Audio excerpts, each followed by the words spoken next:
Pinatibay pa ang panuntunan laban sa mga kolorum na driver sa pamamagitan ng isang memorandum na nagsasaad na kahit bayad na ang multa, tanging utos ng korte lamang ang makakapagpalabas ng mga na-impound na sasakyan dahil sa kolorum violation.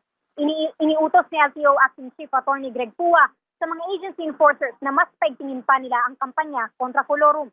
Kasunod ng kanilang June 2025 operation report kung saan nahuli ang nasa 252 na kolorum na sasakyan sa iba't ibang bansa.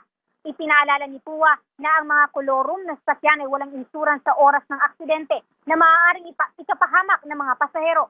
Sa kabilang banda, ang mga lehitimong PUV ay may hanggang 400,000 insurance sa oras na masawi sa aksidente at 100,000 pesos para sa mga sugatan. Layunin din ng kampanya na tulungan ang mga lehitimong operator na nawawalan ng halos 30% ng kita araw-araw dahil sa mga kolorum na sasakyan. At yan ang balitang kumpirmado. Sigurado, ito ang Radyo Patrol.